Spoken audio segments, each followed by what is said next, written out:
자, 오늘의 소설입니다.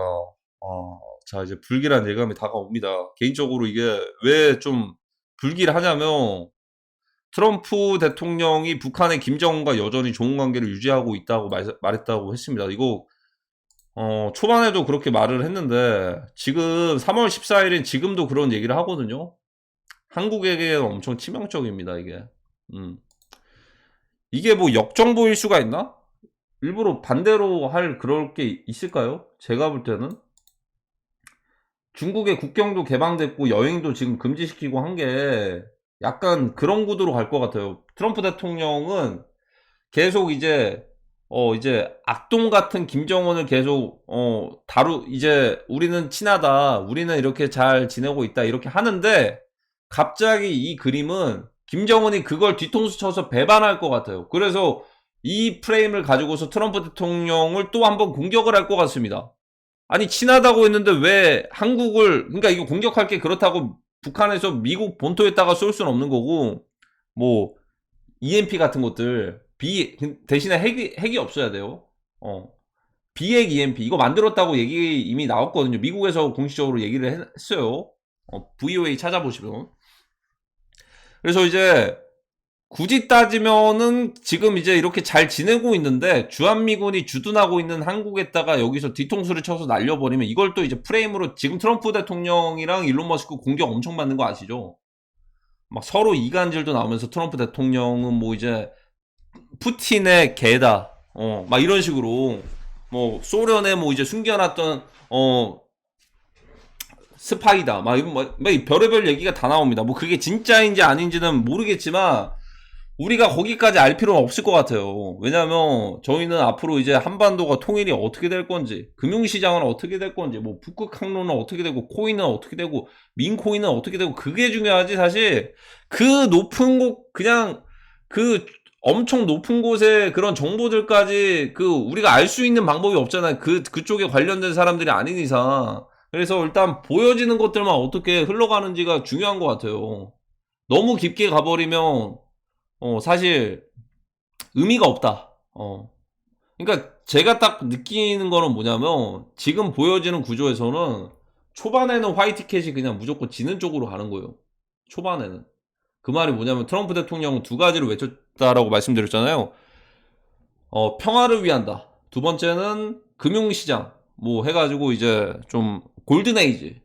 근데 여기서 이제 첫 번째로 평화를 원하지만 우크라이나 러시아 종전을 취임식 이후에 하루 만에 하겠다라고 했지만 못했습니다. 지금 못했죠. 시간 좀 많이 지났습니다. 그리고 이제 하마스의 인질 협상도 굉장히 늦어지고 있어요. 하마스 가만두지 않을 것이다를 두 번, 세 번을 외쳤거든요. 지금 거의 N번째 가만두지 않을 것이다를 외치면서 계속 복잡해지고 있습니다. 거기다가 관세로 이제 주변 국가들을 때리는데 예전이었으면 깨갱하고서 그냥 받아들였거든요. 잘못했습니다. 조금만 줄여주세요. 이렇게 했거든요. 근데 지금은 30%? 우리는 50%, 우리는 100%. 마치 이날만을 기다린 것처럼 상대 국가들이 더 강경하게 나오고 있어요. 그러니까 미국에서 어느 정도 손해가 보면 50% 손해보면 상대는 70% 손해보면 우리 그냥 다 같이 죽자 이 마인드로 가고 있는 거예요. 주변 국가들이. 그러다 보면 고래 싸움에 새우들이 등 터진다고. 그로 인해서 주가가 하락을 하는데 사실 이 주가 하락의 배경은 뭐 관세나 이런 것들도 있을 건데 트럼프 대통령 당선되기 전까지 미국 부채를 역대급으로 끌어다가 올리고서 바톤 터치를 했기 때문에 저는 이거 초반에도 말씀드린 것처럼 이건 누가 대통령이 되더라도 무너질 것이다. 특히나 이 과정에서 일본이 미국채를 가장 많이 가지고 있는데 미국채를 매도해서 달러를 가지고서 그걸로 엔화를 그대로 사들이면 엔화 가격 상승에 따르는 일본의 앞으로의 금리 상승이 만약에 예고되어 있다라고 한다면 엔화를 싸게 빌려가지고 미국 증시라든지 뭐 어디 증시나 뭐 부동산이나 실물 자산이나 이런 것들을 투자했던 자금들을 이제는 엔화를 싸게 빌렸는데 엔화 가격이 올라가니까 그거를 다시 갚아야 된다면 내가 가지고 있었던 엔화를 빌려서 샀던 자산들을 현금화하는 과정에서 폭락이 더 거세질 수가 있는 엔캐리 트레이드 청산이 가속화되는 상황들이 일본한테도 또 키가 있는 거죠, 그게. 그러니까 이거는 누가 대통령이 되더라도 사실 연장은 되겠지만 지금 트럼프 대통령의 이런 상황들을 보면은 연장하는 게 아니고 그냥 다 반대로 그걸 만들어 버리고 있어요, 이게. 그러니까 미국의 마가 쪽에서는 어떻게 그걸 받아들일지 모르겠어요, 저는. 그러니까 저는 근데 그게 딱 그려지거든요. 그러니까 초반에는 그래서 제가 봤을 때는 다 반대로 가고 나중에 이런 것들이 좀 재정비가 그러니까 지금 고점에 지금 완전 딱 중간이라고 한다면 저점 찍고 반등하는 거예요. 완전.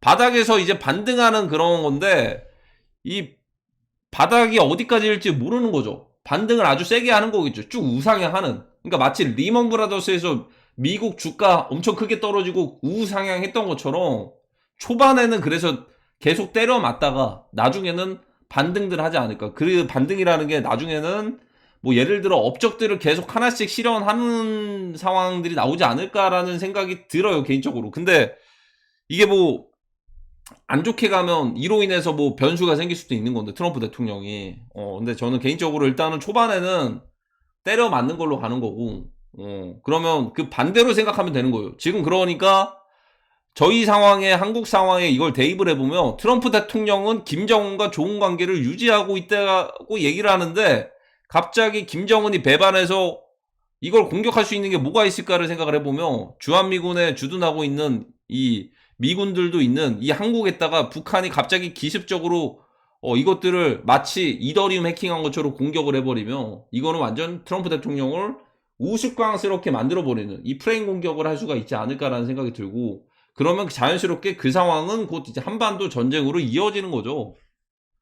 저는 그렇게 갈 것 같습니다. 지금 흐름들이 전반적인 흐름들이 사실 이것조차도 모든 게 다 이제 액션이라고 한다면 모르겠지만 쇼라고 한다면 모르겠지만 저희가 기대하는 그 엠바고 같은 건 없는 거죠, 지금. 이제 없는, 사실 없어요. 이게 불가능한 구조죠, 지금은. 없지 않을까, 이런 생각이 듭니다. 그리고 이제, 지금 우크라이나 러시아 종전에 대해서 계속 얘기들이 많은데요. 이거 30일 휴전 제한을 했는데, 또 이것도 불발됐어요. 폴리마켓도 그래서 45%까지 올라갔다가 지금 또 34%인가 또 내려갔는데, 제가 볼 때 우크라이나 러시아 종전 안 됩니다. 안 돼요. 왜 안 되냐면 우크라이나는 종전하고 그것들을 막을 수 있는 사람들은요 말 그대로 2030들밖에 없을 겁니다. 근데 그들은 이미 다 전쟁터에 나갔기 때문에 이걸 막을 수 있는 남성성을 가진 혁명을 만들어낼 수 있는 사람들은 없습니다. 그로 인해서 우크라이나는 초토화가 될 거예요. 그리고 아마 진짜 영국과 프랑스랑 뭐 독일이랑 이쪽 앞라인들 빼고 메이저급 나라들 빼고는 앞까지 다 밀릴 겁니다. 그 유럽발 3차 세계대전이 되는 거죠. 그러니까 이게 결국에는 이 세력들이 원하는 그림대로 가고 있어요. 어떤 거냐면 2030 세대 2030 23년 2030년까지의 플랜과 계획들이 있는데요. 이게 참 의미가 두 가지가 있습니다. 2030에 대한 2030년까지 전 세계가 세계 대전이 나버리고서 그러면 뭐 재난 식량난도 오고 생명에 대한 위협도 느끼고 금융시장도 폭락하고 그냥 엄청 좀 혼란스러운 상황들이 오지 않겠습니까? 그러면 2030년까지 전 세계가 그렇게 혼란스러운 상황에서 그럼 우리가 이것들을 다 멈춰줄게. 대신에 우리가 제공하는 대로 따라와. 예를 들어 반려동물들 칩을 심는 것처럼 우리가 만들어낸 그 칩들 하나씩 심어. 우리 그 통제를 해야 되겠어. 이렇게 가는 게 거의 극단적인 2030 이제 어젠다거든요. 글로벌 어젠다. 근데 이게 또 암묵적으로 또 이제 반대로 여기 또 숨겨진 뜻이 또 있을 수도 있어요, 이게. 그러니까 그거를 2030년까지 만들어내는 거예요, 이게. 그 통제사회. 이걸 막을 수 있는 건 또 2030 세대예요, 사실. 참 재밌지 않습니까? 재밌는 건 아니고 참 놀랍지 않습니까? 이게? 그러니까 2030년까지 전 세계가 세계대전이 나면서 자연스럽게 인구 감축도 극단적으로 되면서 그래서 이렇게 힘든 상황이니까 어쩔 수 없이 이 상황을 수능하게끔 만드는 게 2030년까지 그걸 만들어 가는 거죠. 그리고 그 뒤에서는 인프라 개발이나 이런 것들 더 이제 서포트 투자를 많이 하고 그럼 지금 5년 남았잖아요. 5년이면 충분하겠죠. 5년이면. 충분히. 지금부터 시작이면. 근데 이걸 막을 수 있는 게 또 이제 반대로 이걸 막으려면 이 세계대전과 전쟁을 막을 사람들이며 2030 세대들이 그걸 막을 수가 있다. 20대와 30대가 가장 혈기왕성하고 힘도 가장 세지 않겠습니까? 물론 이제 40대, 50대도 셉니다. 당연히. 근데 이제 그래도 약간의 전투력과 흔히들 남성들이라고 한다면 남성성과 이런 것들이 가장 두려워하는 것들은 이제 혁명 같은 일들을 두려워할 거예요. 혁명 같은 일들을 20대와 30대들이 특히나 남성들이 모여가지고 그러면 그것들로 혁명을 이뤄내면은 이걸 막을 수가 있거든요. 근데 사실 한국의 구조로 보면 그게 나겠습니까? 한국뿐만이 아니에요. 전 세계가 우크라이나, 러시아도 그러는데 한국이라고 그게 어떻게 되겠습니까? 그러니까 이게 계획대로 가는 거예요, 지금. 아주 잘 성공적으로 그게 진행이 된 거죠. 어떻게 보면. 그러니까 이제 20대와 30대가 남성성을 가지고서 그것들을 전쟁을 막아야지라고 할 수 있는 그런 인물들이 아주 잘 이제 자연스럽게 남성성도 줄어들고 그걸 비난하는 사람과 내거 할 일들 하면서 마이웨이 하는 사람들도 있고 그러다 보니까 자연스럽게 전쟁을 못 막는 겁니다, 이게. 2030 어젠다가 딱 그런 뜻이 두 가지가 있을 거예요. 2030년까지 완성하는 그런 것도 있겠지만 그래서 이제 그 관련된 것들이 A웹이나 이런 게 2030까지 딱 개설이 되어 있죠. 그때까지 어젠다니까.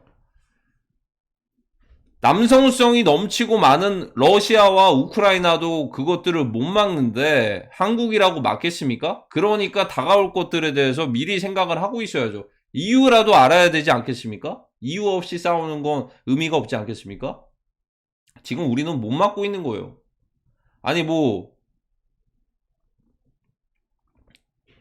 그러니까 이게 그거예요. 메시아처럼 누가 나타나서 해주는 시대가 아니라 이겁니다.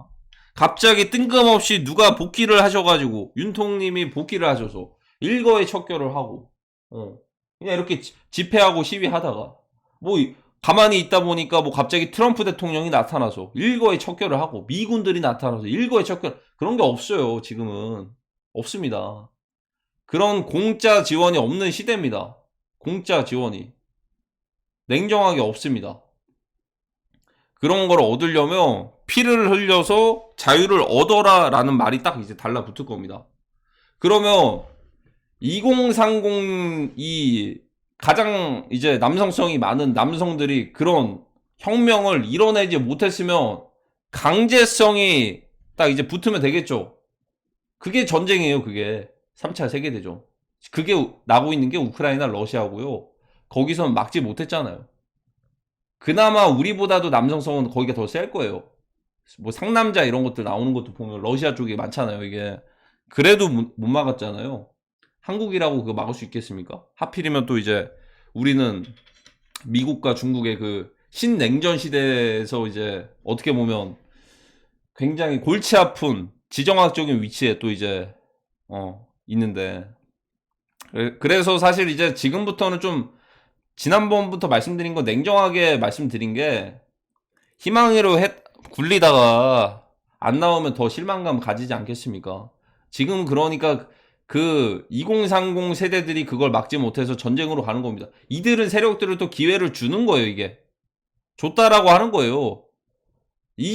글로벌 2030 어젠다를 2030까지 세계대전으로 인구 감축하고서 어쩔 수 없이 우리가 만든 마이크로칩이나 이런 것들 받아들이기 힘들면 너네 2030들이 한번 막아봐. 예전에 100년 전, 200년 전, 300년 전 혁명이 일어났던 것처럼 이걸 제시를 해주고 있는 겁니다. 하지만 높은 확률로 한국은 그게 불가능할 겁니다.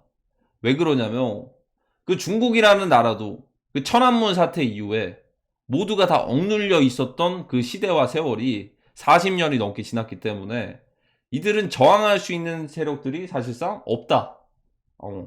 이거를 굳이 본인들 목숨까지 바쳐가면서 그럴 사람들은 이미 없다라는 겁니다. 그러면 어떻게 되겠습니까? 그냥 공평하게 그냥 전쟁으로 가는 겁니다. 전쟁 무새가 아니고 진짜라니까요, 이게.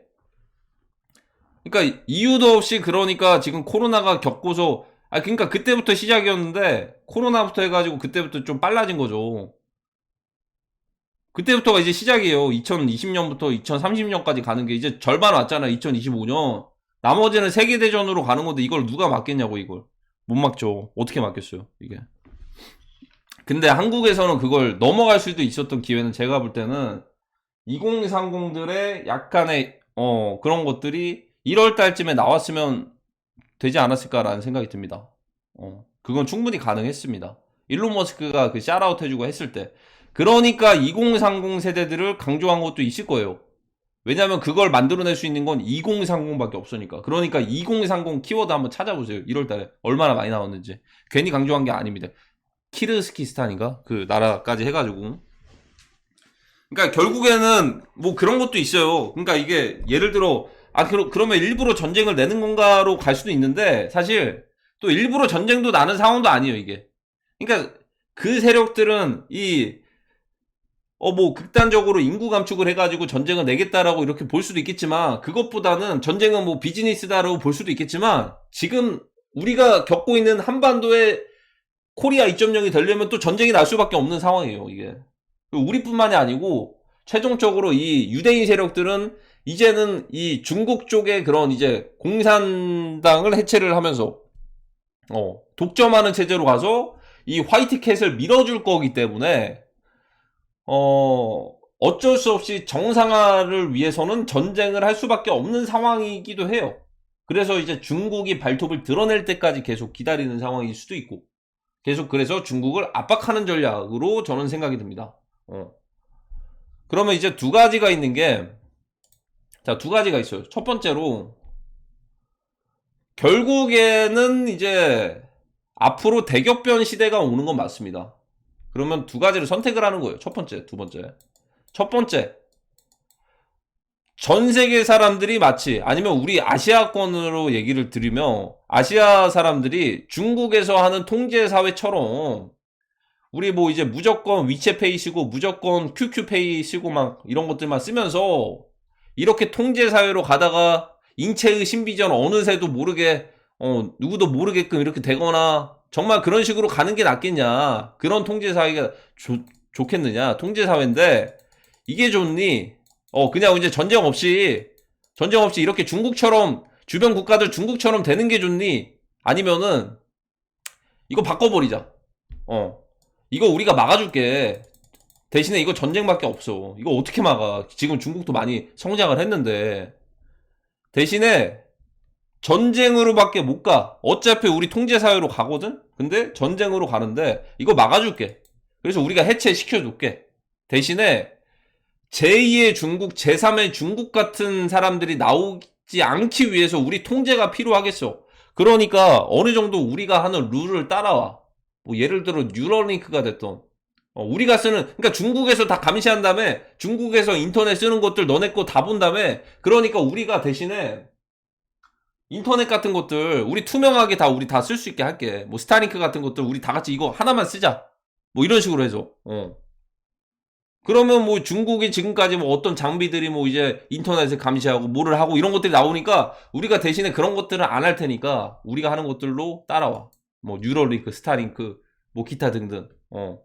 대신에 이것들 막으려면 어차피 통제사회 가야 되거든. 근데 이거 막으려면 이제 전쟁밖에 없어. 어차피 죽을 거야. 만약에 그렇게 되면 통제사회로 가면 어차피 언제 죽는지도 몰라. 그게 낫겠어? 아니면 자유를 찾고서 이 자유로운 시대에서 살아가면서 그나마 우린 죽이진 않아. 죽이진 않고 대신에 양털을 깎기는 하는데 죽이진 않아. 이렇게 가는 거죠, 이게. 아니, 선택지가 이거밖에 없나요? 아니, 우리는 그냥 자유롭게 가면 안 되나요? 근데 그렇게 말할 수도 있어도, 우리가 지금 쓰고 있는 인터넷, 또 그 유대인 세력들이 만들었고, 휴대폰도 마찬가지고, 뭐 스마트폰, 그리고 마이크로소프트도 마찬가지고, 윈도우도 마찬가지고, 유튜브도 마찬가지고, 구글도 마찬가지고, 넷플릭스도 다 우리 다 쓰고 있어요. 그러니까 이제 좀 극단적으로 갔을 때는 머리에다가 칩을 신고 이런 것들로 갈 수는 있겠지만, 제가 볼 때는 이미 그거 선택하기 전에 어쨌든 여기서는 극단적으로 전쟁을 원해서 인구 감축을 원한다고 하고 우리는 이거 막아줄게 하면서 이 사람들이 내는 전쟁을 우리가 막아주는 걸로 가는 거니까 무조건 전쟁으로밖에 갈 수가 없는 거거든요. 지금은. 그래서 그거는 그때 생각해도 늦지 않을 것이다. 라는 생각이 듭니다. 제가 볼 때는. 그래서 대신에 이제 우리가 평화를 찾아주고, 우리가 새로운 기회를 줄게. 우리 다 막았잖아. 막았어. 그러니까 이제 그 과정에서 힘들었던 것들, 내사라 개사라. 우리가 새로 초기화하자. 빚도 탕감해 줄 테니까 처음부터 다시 시작해. 대신에 우리가 하는 정책들 잘 따라와. 라고 하는 게 지금의 이제 화이트캣의 플랜일 수도 있다라는 겁니다. 그러면 그 과정에서, 전쟁 과정에서 글로벌 통화 리셋도 부채들도 한번 털어내고, 이거는 저쪽에서 양쪽 하나로 인해서 막대하게 그냥 이제 만들어냈던 이 거품이야. 이거 한번 털어내야 돼. 근데 이거 대놓고 우리가 털어낼게 할 수는 없는 거니까 아시아 전쟁 하면서 뭐 자연스럽게 털어질 수도 있는 거고, 글로벌 통화 리셋 GCR 그러면서 이 과정에서 그레이트 리셋이 오는 거고, 그레이트 리셋이 되면서 다들 리셋됐어? 그러면 내사라 개사라 남아있는 부채나 이런 것들 정부도 빚이 많잖아. 이게 우리가 한번 탕감하자. 이게 다 연결이 되는 거야 이게. 하나씩. 그러면서 코리아 2.0이 되는 거죠. 코리아 2.0이 먼저인가요? 근데 코리아 2.0이 먼저입니다. 이게 이제 전 세계에다가 시범적으로 테스트할 수 있는 모델이 한국이랑 북한만 한 곳이 없거든요, 지금. 자유민주주의와 이제 사회주의, 공산주의. 이게 극과 극으로 나뉘어져 있는데, 이걸 전 세계에다가 이거를 이걸 적용을 시켜보면, 다른 인종과, 다른 문화와, 다른 언어와, 이런 것들을 단일화를 시킬 방법이 뭐가 있을까를 생각을 해보면, 우리 너무 극과 극으로 다르게 살았잖아요, 북한이랑. 그리고 지금 통일하는 거 싫잖아요. 우리 잘 살고 있는데 왜? 문화도 다르고, 생활 방식도 다르고, 생각하는 것도 다르고, 겪어왔던 것도 다르고. 그러면 통일을 싫어? 이 한반도라는 나라의 서포트를 누가 해줬는데?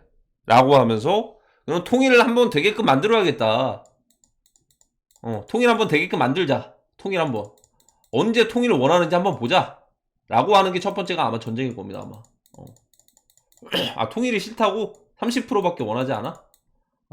여기서는, 평화통일 싫어해? 너네 여기서는 막 미사일 쏘고 핵 쏘는데? 그래, 한번, 그럼 서로 싸워봐. 싸워보자, 한번. 이렇게 가는 겁니다, 지금. 그냥, 큰 구조에서 봤을 때는. 그러면 뭐 싸우다 보면, 죽는 것보다는 통일이 낫겠지. 죽는 게 낫겠어요? 통일이 낫겠어요? 통일해가지고 그냥 뭐, 잘 살아보면 되지. 이렇게 될 때까지 가겠죠. 어떻게 보면. 그게 이제, 이 모범적인 모델이 바로 한국이고, 한반도고, 다른 주변 전 세계 나라들도 비슷한 구조로 갈 것이다. 그러면 여기서 이제 나올 수 있는 게 바로 이제 글로벌 통화 리셋 GCR이 있는데, 이거는 이제 KRW 원화가 되겠죠. 그리고 이제 글로벌 그레이트 리셋, 그레이트 리셋은 이제 금융자산 이제 은행권부터 해가지고 이제 스노우볼이 커지겠죠, 이게. 그렇게 되면은 두 개가 되면 이제 내사라 개사라라고 해서 이걸 한번 다 같이 초기화를 하자. 뭐 이런 식으로 갈 수도 있고. 근데 마지막쯤에 가니까 좀 암담하긴 하네요. 꼭 그렇게까지만 가야 되냐라고 할 수 있는데, 이게 팩트인데 어떡하겠습니까, 이게. 이게 팩트예요, 팩트. 그래서 이제 이들은 기회를 계속 주고 있는 거예요. 세력들은 계속해서 그러니까 던져주고 있는 거예요. 언제쯤에 위험할 것이다. 북한이 계속 위협하고 있다. 북한이 매일같이 뭐 러시아랑 하고 있다. 이거 계속 던져주는 게, 언제 예전이었으면은 그냥 경고인데, 예전이었으면 그냥 지나갈 수 있는 건데, 지금은요, 막상 진짜 닥칠 수도 있는 상황입니다, 지금은. 그러니까 그 경고를 이제는 인지를 해야 돼요, 지금은.